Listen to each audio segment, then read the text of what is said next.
আসসালামু আলাইকুম। এটিএন বাংলা সংবাদে সবাইকে স্বাগত জানাচ্ছি আমি শারমিন সালাম। শুরুতেই বিআরবি কেবলস সংবাদ শিরোনাম। দেশে ফিরলেন বেগম খালেদা জিয়া, চেয়ারপারসনের আগমন গণতন্ত্রের উত্তরণে গুরুত্বপূর্ণ পদক্ষেপ মির্জা ফখরুল।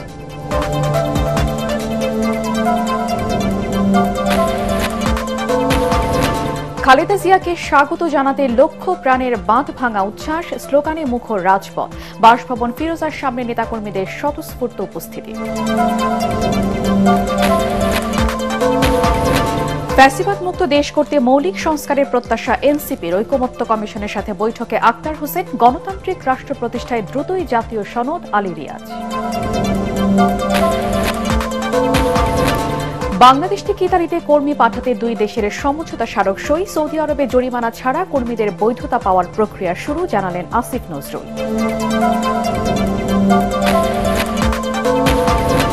এবং তৃতীয় দিনের মতো ক্লাস বর্জন অব্যাহত রেখেছেন কুয়েটের আন্দোলনরত শিক্ষকরা। ভুলের জন্য ক্ষমা চেয়ে শিক্ষার্থীদের চিঠি।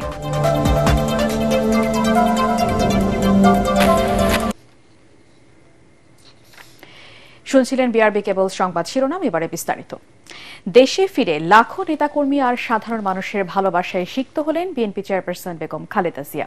দুই পুত্রবধূ ডক্টর জুবায়দা রহমান ও শামিলা রহমানকে সাথে নিয়ে সকাল 11:15টার দিকে ঢাকা বিমানবন্দরে নামেন বিএনপি প্রধান।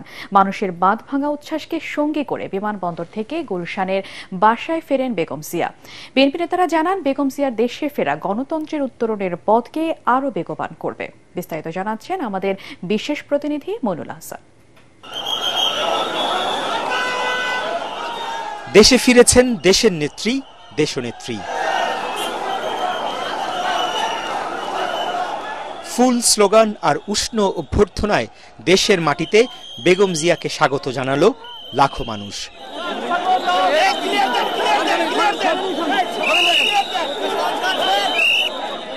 সকাল 10:45-এ দেশের মাটি স্পর্শ করে বেগম জিয়াকে বহন করা কাতারের আমিরের রাজকীয় এয়ার অ্যাম্বুলেন্স। দুই পুত্রবধূ জুবায়দা রহমান ও শামিলা রহমানকে নিয়ে কিছু সময়ের আনুষ্ঠানিকতা সেরে শাহজালাল বিমানবন্দরের বাইরে আসে বেগম জিয়ার গাড়ি বহর।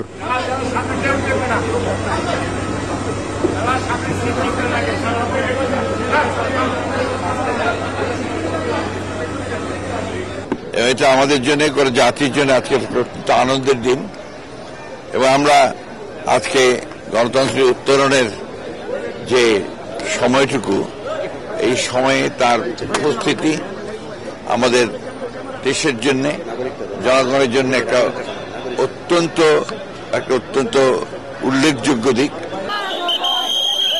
এর অনেক আগেই লোকে লোকারণ্য, বিমানবন্দর থেকে গুলশান পর্যন্ত পুরো সড়ক। মূল সড়কে প্রিয় নেত্রীর গাড়ি এসে পৌঁছলে তাকে ঘিরে উচ্ছ্বাসে মেতে ওঠে বিএনপি নেতাকর্মীরা। জাতীয় আর দলীয় পতাকা হাতে নানা রঙের ব্যানার ফেস্টুন নেড়ে স্বাগত জানানো হয় দলীয় প্রধানকে। ভেঙে পড়ে রাস্তায় অবস্থান না করার বিষয়ে দলের কঠোর নির্দেশনা।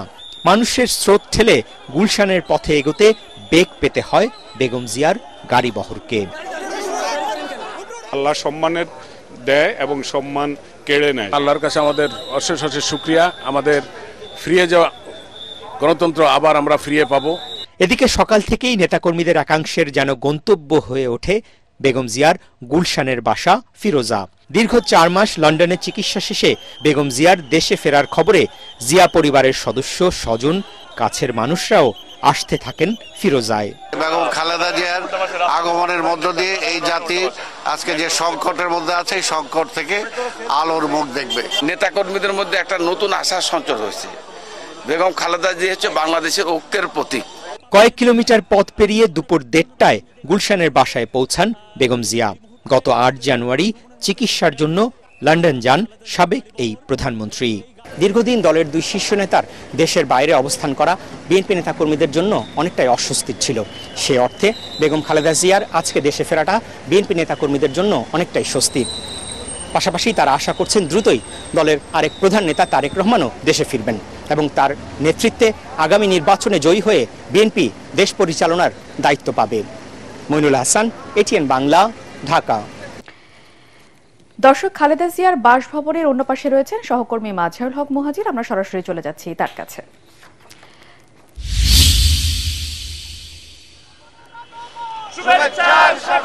শারমিন, আমি পুরো সময় জুড়ে ছিলাম গাড়ি বহরের সাথে এবং আজকে কিন্তু একটা ব্যতিক্রম একটা অভিজ্ঞতা হলো এই বিএনপির নেতাকর্মীদেরও বলতে হয় যে পুরো সময় জুড়ে যারা গাড়ি বহরটা আসলে ফলো করেছেন তারা কিন্তু লক্ষ্য করেছেন যে নেতাকর্মীদের কি পরিমাণের উচ্ছ্বাস, আনন্দ, উদ্দীপনা। আমি কিন্তু এখন এই মুহূর্তে রয়েছি গুলশান 2 চত্বরে এবং মূলত বেগম জিয়া হচ্ছে নেভি অফিস হয়ে তারপর তার বাসভবনে পৌঁছান। যদিও কথা ছিল কাকলী, বনানী, গুলশান হয়ে তিনি আসলে তার বাসভবন ফিরোজায় যাবেন, কিন্তু সেখানে আসলে খুব স্বাভাবিকভাবেই বেগম জিয়া অসুস্থ ছিলেন দীর্ঘ 4 মাস। তিনি আসলে ট্রিটমেন্টের মধ্য দিয়েই যান। সে জায়গা থেকে এত মানুষ এবং এত জনসমাগম, সেই জনসমাগম আসলে অতিক্রম করাটাও কিন্তু আসলে কেমন একটা ব্যাপার ছিল যে অসুস্থ মানুষটাকে একটু বেশি হয়তোবা কষ্ট দিয়ে ফেলা হচ্ছিল। সে কারণেই হয়তোবা তাৎক্ষণিক সিদ্ধান্ত হয় সেখান থেকে নেভি ভবন হয়ে বিএনপি চেয়ারপারসন বেগম জিয়া তার বাসভবনে পৌঁছান।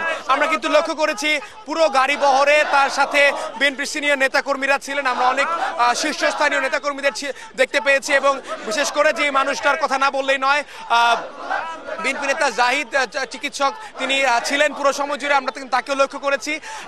তার গাড়ি বহরের পেছনে ঠিক তিনি ছিলেন, আলাদা একটি গাড়ি নিয়ে তিনি আসেন এবং আমরা কিন্তু দেখতে পাই যে পুরো সময় জুড়ে তার আশেপাশে নেতাকর্মীদের যে ঢল, সেখানে কেউ ফুল নিয়ে দাঁড়িয়েছিলেন তাকে ফুল দিয়ে শুভেচ্ছা জানাবেন বলে। যদিও এখানে এখন গুলশানবাসী যারা রয়েছেন, গুলশানবাসীদের জন্য একটু দুঃখের কারণ, তারা বেগম জিয়াকে একটু দেখতে চেয়েছিলেন, দেখতে পাননি, কিন্তু তাতেও তারা আসলে অসন্তুষ্ট নন। তারা চান বেগম জিয়া সুস্থভাবে ঠিকভাবে তার সহি সালামতে ফিরোজায় অবস্থান নিক। যেহেতু অনেক লম্বা একটি জার্নি ছিল, সেই জার্নির পরে স্বাভাবিকভাবে একটা বিশ্রামের প্রয়োজন রয়েছে। 2 পুত্রবধূ তার সাথে রয়েছেন, সেই বিষয়টাকে নিয়ে হয়তোবা এখানে যারা অপেক্ষারত যারা রয়েছেন তারা একটা স্বস্তির নিঃশ্বাস ফেলছেন। শারমিন, আপনাকে আরেকটা বিষয় জানিয়ে রাখি, আজকে কিন্তু পর্যায়ক্রমে ডিএমপি থেকে শুরু করে যে নির্দেশনা ছিল সেটা পালনের সর্বোচ্চ চেষ্টা কিন্তু আমরা দেখেছি, কিন্তু বেগম জিয়া যখন আসলে দেশে এসে পৌঁছান তখন থেকে কিন্তু বিএনপি নেতাকর্মীদের মধ্যে যে উচ্ছ্বাস উদ্দীপনা সেটা কিন্তু অনেকটাই বাধার কারণ হয়।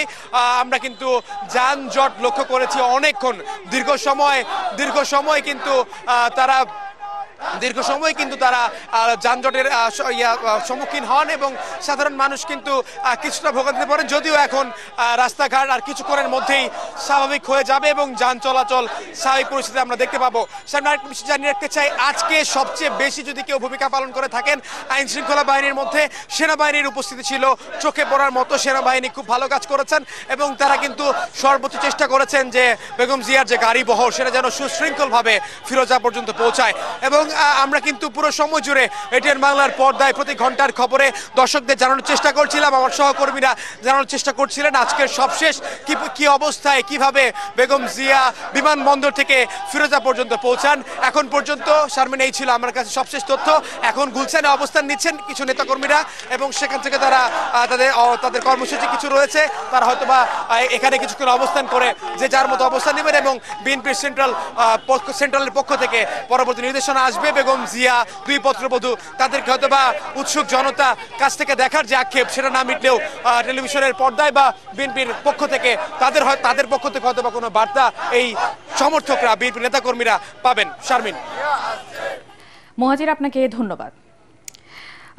আমাদের সহকর্মী আশরাফ রয়েছেন এই মুহূর্তে গুলশানের বাসভবন ফিরোজার সামনে। আমরা চলে যাচ্ছি আশরাফের কাছে। আশরাফ, আমাদেরকে জানাবেন মানুষের উচ্ছ্বাস কেমন দেখছেন?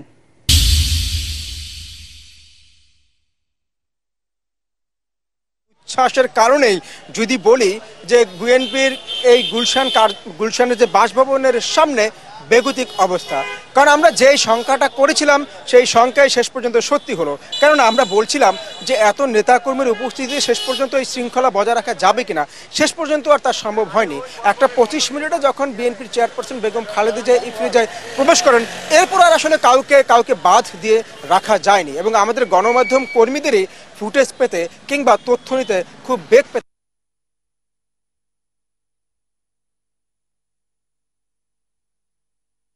যে নেতাকর্মীরা শেষ পর্যন্ত তাদেরকে যে ইনস্ট্রাকশন দেওয়া হয়েছিল তারা শেষ পর্যন্ত মানতে পারেননি। এবং এর একটা যোগ বাড়ায়, কারণ একটা দলের যখন সর্বোচ্চ পর্যায়ে নেত্রী আসেন এরপরে আসলে কোনো আবেগ আসলে বাঁধ ভেঙে রাখা যায়। এমন অনেকের সঙ্গে কথা বলছিলাম যাদেরকে আসলে জিজ্ঞেস করছিলাম যে আপনি কোনো দলীয় পোস্টে আছেন কিনা, তারা বলছিল তারা কোনো দলীয় পোস্টে নেই। তারপরও আসার একটাই কারণ, তারা তাদের নেত্রীকে ভালোবাসেন, তারা খালেদা জিয়াকে ভালোবাসেন, তারা বিএনপিকে ভালোবাসেন, তাদের কোনো স্বার্থ নেই। এই স্বার্থ ছাড়াই আজকে তারা এই বিএনপির চেয়ারপারসন বেগম খালেদা জিয়ার গুলশান বাসভবনের সামনে সেই সকাল থেকেই অবস্থান নিয়েছেন। যদিও কথা ছিল একেবারে বাসভবনের সামনে যারা নারী নেতৃবৃন্দ থাকবে তাদেরকে থাকার কথা ছিল, কিন্তু শেষ পর্যন্ত যদিও আমরা তা দেখতে পাইনি। আমরা দেখেছি যে এখানে অন্যান্য দেশের অন্যান্য জেলার নেতাকর্মীরাও শেষ পর্যন্ত এখানে এসে উপস্থিত হয়েছেন। আমি যদি বলি এই ফিরোজা নিয়ে আসলে বেগম খালেদা জিয়ার স্মৃতির কিন্তু অনেক স্মৃতি রয়েছে। আপনারা জানেন যে এই ফিরোজাতে 2010 সালে যখন ক্যান্টনমেন্টের বাড়ি থেকে তাকে বিতাড়িত করা হয়, 2011 সালে তিনি এখানে অবস্থান করেন এবং এই বাড়ির অবস্থান নেন। এরপরে কিন্তু অনেক চড়াই উতরাই তাকে পার হতে হয়েছে এবং তাকে গৃহবন্দী থাকতে হয়েছে। 2024 সালের 5 আগস্ট যদি না আসতো আমরা জানি না আসলে শেষ পর্যন্ত কি হতো। সেই কারণেই বলা যায় নেতাকর্মীরা আসলে তাদের মনে কিছুটা শঙ্কা তো ছিলই। যদি বলা যায় যে তিনি দেশের বাইরে যাচ্ছেন, চিকিৎসার জন্য যাচ্ছেন, কেউ তো জানে না যে চিকিৎসা আসলে কি হবে, কিন্তু তারা বলছেন যে আল্লাহর রহমতে তাদের সেই প্রিয় নেত্রী তাদের মাঝে ফিরে এসেছেন এবং তারা এটাও প্রত্যাশা করছেন যে নেত্রী আবারও তাদেরকে ইনস্ট্রাকশন দিবেন এবং তাদেরকে আবারও শোষণ করবেন এবং আবারও এই দেশের জন্য তিনি বেগম খালেদা জিয়া আবারও তার মূল্যবান দিক নির্দেশনা দেবেন। যদি বলি এখন এই বিএনপির চেয়ারপারসন বেগম খালেদা জিয়ার বাসার সামনে কি অবস্থা, আমি বলব যে এখন অনেকেই বাড়ি ফেরা শুরু করেছেন। যেহেতু তিনি ভিতরে প্রবেশ করেছেন, নেতা কর্মীদের আসলে এখানে খুব বেশি কাজ নেই। তারপরে বলা যায় অনেক উৎসুক মানুষ আছেন যারা আসলে দেখতে এসেছেন। আমরা যেমনটা দেখছিলাম যে যখন বেগম খালেদা জিয়া তিনি প্রবেশ করেন অনেকে আমরা দৌড়ে আসতে দেখেছিলাম। একটা অভূতপূর্ব দৃশ্য বলা যেতেই পারে, অথচ বিএনপির যারা নেতাকর্মী আছেন তারা বলবেন। সেই অবস্থান থেকে আমি বলবো যে এখন বিএনপির চেয়ারপারসন যেমন ভিতরে ঢুকেছেন, নেতাকর্মীরা আস্তে আস্তে বাড়ি ফেরা শুরু করেছিলেন। তো এই ছিল আমার কাছে বিএনপি চেয়ারপারসন বেগম খালেদা জিয়ার গুলশানের বাসভবন থেকে পাওয়া সবশেষ তথ্য। আশরাফ, আপনাকে ধন্যবাদ।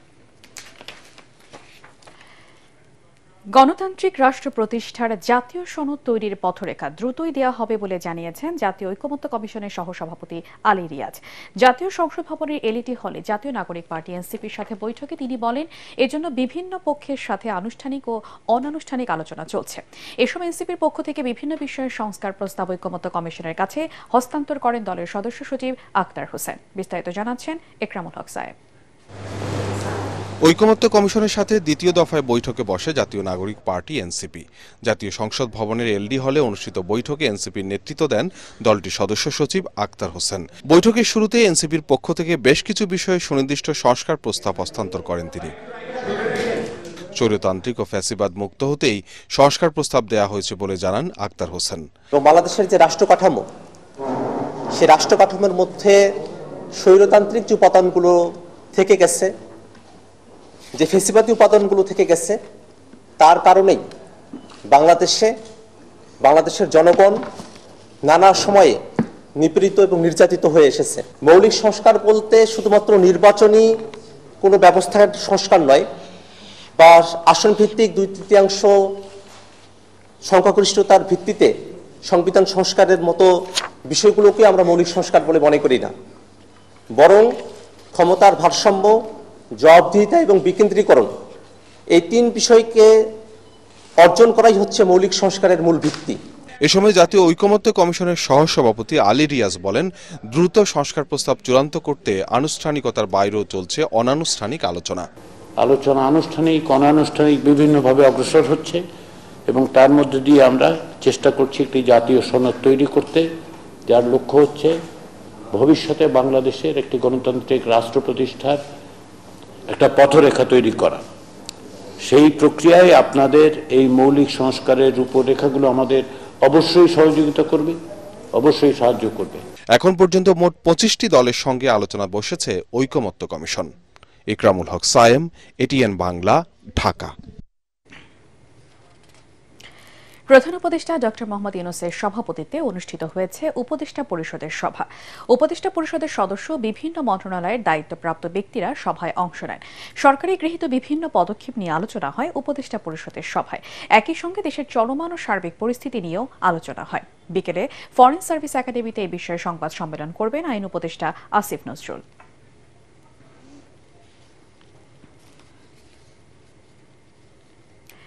বাংলাদেশ থেকে ইতালিতে কর্মী পাঠাতে সমঝোতার স্মারক সই করেছে দুই দেশ। রাজধানীতে প্রবাসী কল্যাণ ও বৈদেশিক কর্মসংস্থান মন্ত্রণালয়ের উপদেষ্টা ডক্টর আসিফ নজরুল এবং ইতালির স্বরাষ্ট্রমন্ত্রী মাত্তেও পিয়েন্তো দৌজি এই সমঝোতা স্মারক সই করেন। এ সময় আসিফ নজরুল জানান, এর ফলে অবৈধ পথে ইতালি যাওয়ার প্রবণতা কমবে। এছাড়াও বাংলাদেশ সরকারের অনুরোধে জরিমানা ছাড়া সৌদি আরবে অবৈধ কর্মীদের বৈধ হওয়ার প্রক্রিয়া শুরু হয়েছে বলেও জানান তিনি। ইমদাদুল্লাহ বাবুর রিপোর্ট। উন্নত জীবনের প্রত্যাশায় প্রতি বছর অবৈধ পথে লিবিয়া হয়ে ভূমধ্য সাগর পাড়ি দিয়ে ইতালি যেতে চান বহু বাংলাদেশি অভিবাসন প্রত্যাশী কর্মী। সেই যাত্রায় কেউ কেউ সফল হলেও বেশিরভাগই নির্মমভাবে মৃত্যুবরণ করেন। এই মৃত্যুযাত্রা থামাতে বাংলাদেশ ও ইতালি বহু উদ্যোগ নিলেও তা ব্যর্থ হয়েছে। ইতালি সরকারের হিসেবে ২০২৪ সালে সমুদ্রপথে ১৪,২৮৪ জন বাংলাদেশি দেশটিতে গেছেন। এভাবে অবৈধ অভিবাসন বন্ধে মঙ্গলবার বাংলাদেশ ও ইতালির মধ্যে সমঝোতা স্মারক বা MOU সই হয়েছে। মাইগ্রেশন অ্যান্ড মোবিলিটি নামে এই সমঝোতা স্মারক অনুযায়ী একটি জয়েন্ট ওয়ার্কিং গ্রুপ করা হবে, যারা বৈঠকের মাধ্যমে কর্মীদের ভাষা শিক্ষা, প্রশিক্ষণ ও কাজের খাত নির্ধারণ করবে। আমরা সব সময় শ্রমিকদের বৈধ পথে আসার জন্য অনুপ্রাণিত করি। ইতালি সরকার দীর্ঘদিন থেকে এটা নিয়ে কাজ করে আসছে। এর ফলে দুই দেশের বন্ধুত্ব আরো বাড়বে। MOUর মধ্যে আছে যে আমাদের কোটার বাইরেও আরো দেওয়া যায় নাকি সেটাও তারা দেখবে। কোন কোন খাত সেটা এখানে স্পেসিফাই করা নাই। এটা করার কারণে মূলত যে লাভটা হবে, অবৈধ পথে আমাদের অভিবাসীরা গিয়ে আপনার প্রাণনাশের ঝুঁকির মধ্যে পড়তো, সেখানে বৈধ পারিশ্রমিক পেত না, মাঝে মাঝে গ্রেফতার হতো, চলে আসতে হতো। এই সমস্ত যন্ত্রণা আশা করি অনেকাংশে উপশম হবে। ডক্টর আসিফ নজরুল আরও জানান, সৌদি আরবে অবস্থানরত অবৈধ বাংলাদেশি কর্মীরা স্বেচ্ছায় বৈধ হতে গেলে তাদের ফিরিয়ে না দিয়ে বৈধতা দেবে দেশটির সরকার। সৌদি মন্ত্রীর সাথে আমার কথা হয়েছে, সেটা হচ্ছে ওইখানে যারা অবৈধভাবে থাকছেন, যেসব বাংলাদেশি নারী অভিবাসী রেমিটেন্স যোদ্ধারা আছেন, নারীদের ক্ষেত্রে ওনারা বৈধ করার একটা প্রক্রিয়া শুরু করে দিয়েছেন অলরেডি। এবং ওইখানে যারা অবৈধভাবে যারা আমাদের নারী শ্রমিকরা আছেন, ওনারা ইচ্ছা করলে এই সুযোগটা নিতে পারেন। মধ্যপ্রাচ্যের বিভিন্ন দেশ এবং মালয়েশিয়ায় বেশি পারিশ্রমিকে বৈধভাবে কর্মী পাঠাতে সরকার কাজ করছে বলেও জানিয়েছেন প্রবাসী কল্যাণ উপদেষ্টা। ইমদাদুল্লাহ বাবু, ATN বাংলা, ঢাকা। শিক্ষক লাঞ্ছনায় বিচারের দাবিতে তৃতীয় দিনের মতো আজও ক্লাস সহ একাডেমিক কার্যক্রম বর্জন কর্মসূচি অব্যাহত রেখেছে শিক্ষকরা। গতকাল অভিযুক্তদের শাস্তির ব্যাপারে বিশ্ববিদ্যালয় প্রশাসনকে ৭ দিনের আলটিমেটাম দেন তারা। জটিলতা নিরসনে অন্তর্বর্তীকালীন উপাচার্য ডক্টর হযরত আলী শিক্ষার্থী ও শিক্ষকদের সাথে বৈঠক করেন, তবে শিক্ষকরা তাদের অবস্থানে অনড় থাকায় ব্যর্থ হয় বৈঠক। পরিস্থিতি নিয়ন্ত্রণে বিকেলে সিন্ডিকেটের জরুরি সভা ডেকেছেন উপাচার্য। খুলনা থেকে SM হাবিবের রিপোর্ট, জানাচ্ছেন ফারহিন ইসলাম টুম্পা। সোমবার সকালে বৈঠকের পর অন্তর্বর্তী ভিসির কাছে নিজেদের ভুলের জন্য ক্ষমা চেয়ে চিঠি দেয় শিক্ষার্থীরা। তারা বলছে, অনেক ছাত্র এখন চরম হতাশায় ভুগছে। স্মারকলিপি ওখানেও আমরা ক্ষমা চাচ্ছি, আমরা সরাসরি গিয়েও ক্ষমা চাচ্ছি। এমনকি আজকের আমরা আমাদের মাননীয় ভিসি স্যারকেও এটাই জানাইছি, দরকার হলে আমরা প্রত্যেক শিক্ষকের পা ধরে মাফ চাইতেও রাজি আছি। শিক্ষকরা আমাদের পিতৃত্ব, তাদের যদি আমরা মনে কষ্ট দিয়ে থাকি, আমরা বিভিন্নভাবে তোমাদেরকে ক্ষমা চাচ্ছি। আমাদের দাবিগুলো এবং শিক্ষকদের দাবিগুলো একসাথে মার্চ করে সেখান থেকে কোনো আউটপুট নিয়ে আসতে পারে, তাহলে সেটা আমাদের সবচেয়ে বেশি ভালো হবে। দোষীদের শাস্তিমূলক ব্যবস্থা নেওয়ার দাবিতে অনড় শিক্ষক সমিতির নেতারা। আগামী ৭ কর্মদিবসের মধ্যে সুষ্ঠু বিচার নিশ্চিত করত, শিক্ষকবৃন্দকে ক্লাসে ফেরার পরিবেশ তৈরি করে একাডেমিক কার্যক্রম চালু করার জোর দাবি জানাচ্ছে। গতকাল শিক্ষকদের ক্লাসে ফিরিয়ে আনতে অন্তর্বর্তীকালীন ভিসি প্রায় ২.৫ ঘণ্টা বৈঠক করে ব্যর্থ হন। এ পরিস্থিতিতে ভিসি আজ বিকেলে জরুরি সিন্ডিকেট সভা আহ্বান করেছে বলে জানিয়েছে বিশ্ববিদ্যালয় প্রশাসন। Bureau report, ATN Bangla. দীর্ঘ 9 বছর পর চট্টগ্রাম বিশ্ববিদ্যালয়ে অনুষ্ঠিত হতে যাচ্ছে পঞ্চম সমাবর্তন। এতে অংশ নেবেন প্রায় 23,000 শিক্ষার্থী। এই সমাবর্তনে উপস্থিত থাকবেন চট্টগ্রাম বিশ্ববিদ্যালয়ের সাবেক শিক্ষক প্রধান উপদেষ্টা ডক্টর মোহাম্মদ ইউনুস। আয়োজনকে সফল করতে চলছে বিশাল কর্মযজ্ঞ। চট্টগ্রাম থেকে আরো জানাচ্ছেন সৈয়দ তামিম মাহমুদ। চট্টগ্রাম বিশ্ববিদ্যালয়ের পঞ্চম সমাবর্তনকে ঘিরে ক্যাম্পাসে এখন সাজ রব। শিক্ষার্থীদের মাঝে বইছে উৎসবের আমেজ। প্রায় 9 বছর পর 14 মে অনুষ্ঠিত হবে সমাবর্তন। বিশ্ববিদ্যালয় কর্তৃপক্ষ জানিয়েছে, দীর্ঘ প্রায় 9 বছর পরে হতে যাওয়া এই সমাবর্তনে অংশ নেবেন প্রায় 23,000 শিক্ষার্থী। এই সমাবর্তনে অংশ নেওয়া শিক্ষার্থীদের জন্য থাকছে বাস ও ট্রেনের বিশেষ ব্যবস্থা, দেয়া হবে বিশেষ উপহারও। আমরা এখন অনেক বেশি প্রাণিত, বিশেষভাবে ফুলেল ক্যাম্পাসে আমরা যাতে আমাদের অতিথিদের স্বাগত জানাতে পারি, আমাদের অ্যালামনাইদেরকে আমরা বরণ করে নিতে পারি। আর এই সংক্রান্ত যেসব অনুষ্ঠানাদি আমরা পরিকল্পনা করেছি সেগুলো যাতে সুচারুভাবে সম্পন্ন হয় সেজন্য আমরা রাত দিন পরিশ্রম করে যাচ্ছি। 80,000 থেকে 1 লক্ষ লোকের সমাগম হবে। তো চট্টগ্রাম শহর থেকে আসা, তো এই বিষয়টা আমরা করছি। আমাদের বিশেষ করে আমাদের কনভোকি যারা, তাদের জন্য আমরা 100 বড় গাড়ি আমরা দেব, তারা একবার বা 2 ট্রিপে তারা আসবে। আর আমাদের ট্রেন তো আছে। এবারের সমাবর্তনের সবচেয়ে বড় আকর্ষণ প্রধান উপদেষ্টা ডক্টর মোহাম্মদ ইউনুসের অংশগ্রহণ। এদিন তাকে প্রদান করা হবে সম্মানসূচক ডক্টর অব লিটারেচার ডিগ্রি। এটা ভাইস ভার্সা, ওনাকে সম্মানিত করতে পারলে আমরাও সম্মানিত হব। সারা বিশ্বে আমরা এক্সপোজার পাবো যে প্রফেসর ইউনুস তার নিজের ইউনিভার্সিটিতে গিয়েছেন, যেখানে উনি গ্রামীণ ব্যাংকের জন্য নোবেল পুরস্কার পেয়েছিলেন, যেখান থেকে উনি কাজ শুরু করেছিলেন, সেখানে ওনাকে সম্মানিত করা হয়েছে। আমরা সৌভাগ্যবান যে এমনই সময় আমরা প্রফেসর ইউনুসকে এখানে সমাবর্তন বক্তা হিসেবে পেয়েছি। প্রতিষ্ঠার 59 বছরে এখন পর্যন্ত চট্টগ্রাম বিশ্ববিদ্যালয়ে সমাবর্তন হয়েছে মোটে 4টি।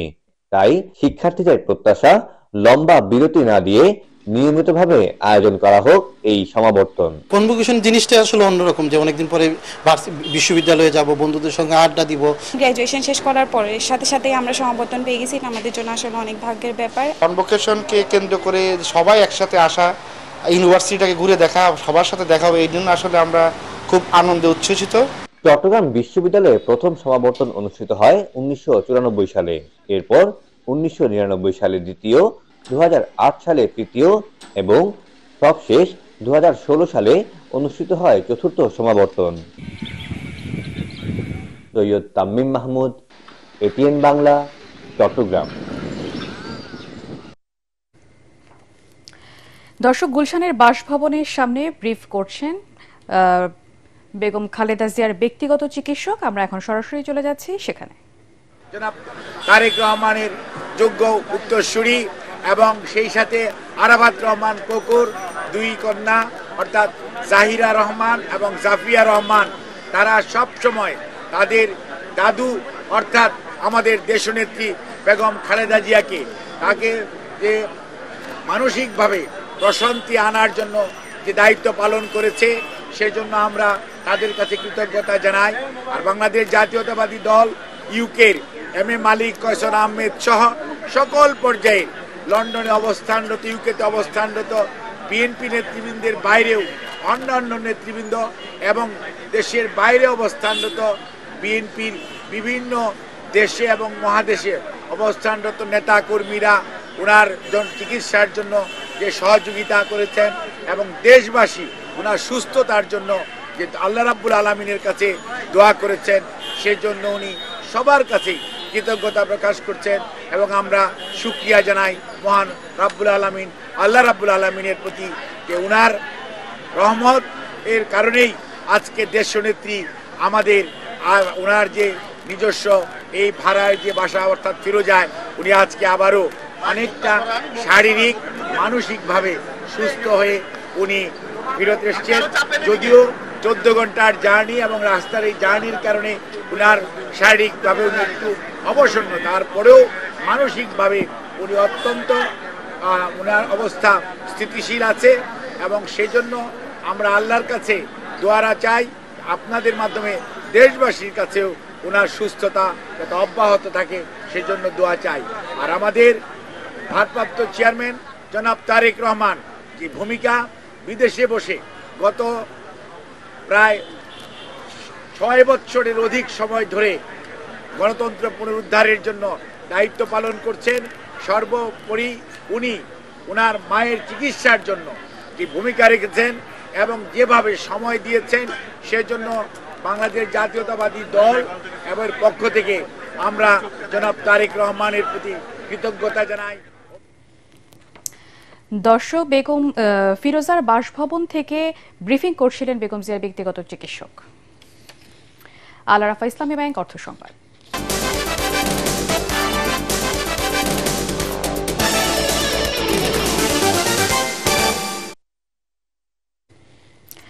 মনুষ্যবিহীন বিমান চালনায় আন্তর্জাতিক প্রতিযোগিতায় অসাধারণ সাফল্য অর্জন করায় এভিয়েশন অ্যান্ড অ্যারোস্পেস বিশ্ববিদ্যালয় বাংলাদেশে ইউএভি টিমকে সংবর্ধনা দেওয়া হয়েছে।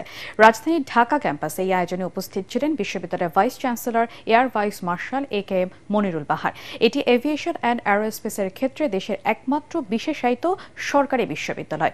বিশ্ববিদ্যালয়টি প্রথমবারের মতো নিজস্ব উদ্ভাবিত দুটি ইউএভি নিয়ে American Institute of Aeronautics and Astronautics আয়োজিত ডিজাইন প্রতিযোগিতায় অংশ নেয়। এতে ডিজাইন রিপোর্টে 18তম এবং সার্বিকভাবে 36তম স্থান অর্জন করে, যা এই বিশ্ববিদ্যালয় তথা বাংলাদেশের জন্য আন্তর্জাতিক পরিমণ্ডলে সুনাম বয়ে এনেছে। অনুষ্ঠানে শিক্ষা মন্ত্রণালয় ছাড়াও বিমান বাহিনীর ঊর্ধ্বতন কর্মকর্তাবৃন্দ উপস্থিত ছিলেন। এবারে আন্তর্জাতিক সংবাদ।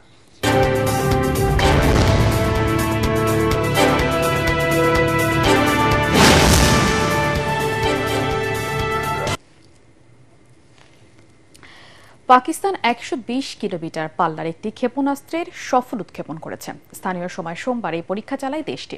চলমান এক্স সিন্ধু নামের সামরিক মহড়ায় প্রশিক্ষণের অংশ হিসেবে এটি উৎক্ষেপণ করা হয়। ফাতাহ সিরিজের এই ক্ষেপণাস্ত্র ভূমি থেকে ভূমিতে আঘাত হানতে সক্ষম। পাকিস্তানের আন্তঃবাহিনী জনসংযোগ পরিদপ্তর ISPR এক বিবৃতিতে জানিয়েছে, এই উৎক্ষেপণের লক্ষ্য ছিল সেনা সদস্যদের অভিযানের প্রস্তুতি নিশ্চিত করার পাশাপাশি ক্ষেপণাস্ত্রটির নির্ভুলতা পরিমাপ করা। ভারত নিয়ন্ত্রিত কাশ্মীরের পেহেলগামে বন্দুক হামলার পর পারমাণবিক শক্তিধর প্রতিবেশী দেশ দুটির মধ্যে উত্তেজনা চলছে। এমন সময় এই ক্ষেপণাস্ত্র উৎক্ষেপণ করল পাকিস্তান। 4 বছরেও শেষ হয়নি মেহেরপুর স্যানিটারি ল্যান্ডফিল ও পয়ঃবর্জ্য পরিশোধনাগার প্রকল্পের কাজ। নানা সংকটে থেমে আছে প্রকল্পটি, ফলে বেহাল দশা শহরের বর্জ্য ব্যবস্থাপনার। এই অবস্থায় পৌরবাসীর দুর্ভোগ কমাতে দ্রুত ব্যবস্থা নেওয়ার দাবি পরিবেশকর্মী ও স্থানীয়দের। মেহেরপুর প্রতিনিধি উম্মে ফাতেমা রোজিনার পাঠানো রিপোর্ট জানাচ্ছেন ফারহিন ইসলাম টুম্পা। মেহেরপুর শহরের অপচনশীল বর্জ্যকে পুনর্ব্যবহার ও পচনশীল বর্জ্যকে পরিবেশ বান্ধব করে সার তৈরির লক্ষ্যে তৈরি করা হয় এই পয়ঃবর্জ্য পরিশোধনাগার। 2021 সালে উদ্বোধন করা হলেও অবকাঠামোগত ত্রুটি, অর্থ বরাদ্দ ও জনবল সংকটে আলোর মুখ দেখেনি প্রকল্পটি। বরং শহরের আবর্জনাগুলো যত্রতত্র ফেলার কারণে ভাগাড়ে পরিণত হয়েছে পুরো এলাকা। বসত বাড়ির পাশে একবারে ময়লা ফেলে, আমরা এখানে বাচ্চারা খেলা খেলতে পারে না, আমাদের অনেক গ্যাস লাগে, গ্যাস গন্ধ লাগে। যেখানে সেখানে ময়লা আবর্জনা ফেলছে, এতে মানুষের অনেক কষ্ট সাধিত হচ্ছে। রাস্তা চিপা হওয়ার কারণে অনেক সময় ময়লা বেশি হওয়ার কারণে রাস্তার উপরেও চলে যায়। আমরা চাচ্ছি যে ময়লাটা যেন ভবিষ্যতে না ফেলে। পরিবেশ রক্ষায় দ্রুত ব্যবস্থা নেওয়ার দাবি পরিবেশ কর্মীদের। পয়ঃবর্জ্য থেকে সার তৈরি করার একটা প্রকল্প ছিল এবং সেটা কিছুটা বাস্তবায়ন হচ্ছে এবং বাকিটা আরো সুন্দরভাবে এই প্রকল্পটা চলমান হলে আরো সুন্দরভাবে বাস্তবায়ন করা হবে। এ থেকে আমাদের মুক্তি পেতে হলে অবশ্যই আমাদের যে বর্জ্য ব্যবস্থাপনার সিস্টেম যেটা করা হয়েছিল এটাকে ঢেলে সাজাতে হবে। পৌর কর্তৃপক্ষ বলছে, অর্থ বরাদ্দ পেলে বর্জ্য ব্যবস্থাপনা কেন্দ্রটি চালু করা সম্ভব। সম্প্রতি একটি প্রজেক্ট থেকে আমাদের কিছু ডিরেকশন দিয়েছেন, তার প্রেক্ষিতে আমরা একটা রিপোর্ট দিব। সেখানে এই প্রকল্প থেকে সেই যদি আমরা কারিগরি সহযোগিতা পাই, তাহলে এই মেহেরপুর পৌরসভার যে বর্জ্যগুলো রয়েছে সেগুলো আমরা পরিবেশ বান্ধব উপায়ে ম্যানেজ করতে পারবো। তৃতীয় নগর উন্নয়ন প্রকল্পের আওতায় বর্জ্য ব্যবস্থাপনা কেন্দ্রটি তৈরিতে ব্যয় হয়েছিল 2,72 লাখ টাকা। Bureau report, ATN Bangla. এবারে খেলার খবর।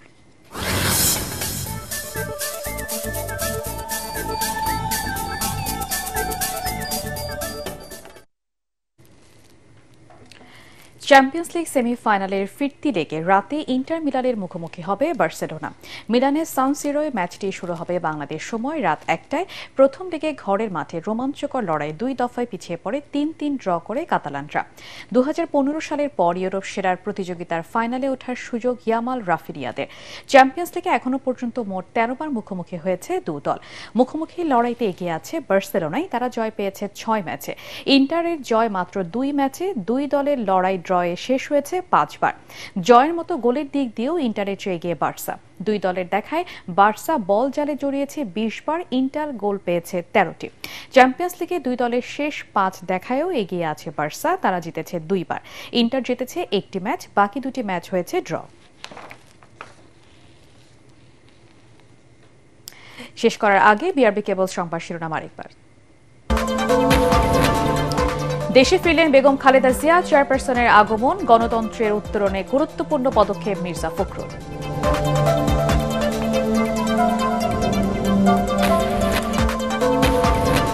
খালেদা জিয়াকে স্বাগত জানাতে লক্ষ প্রাণের বাঁধ ভাঙা উচ্ছ্বাস, স্লোগানে মুখর রাজপথ, বাসভবন ফিরোজার সামনে নেতাকর্মীদের স্বতঃস্ফূর্ত উপস্থিতি।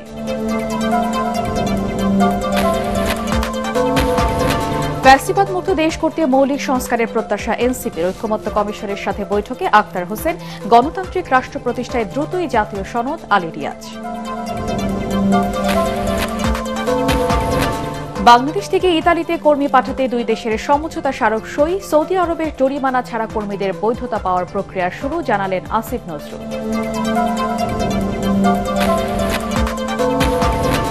এবং তৃতীয় দিনের মতো ক্লাস বর্জন অব্যাহত রেখেছেন কুয়েটের আন্দোলনরত শিক্ষকরা, ভুলের জন্য ক্ষমা চেয়েছে শিক্ষার্থীদের চিঠি।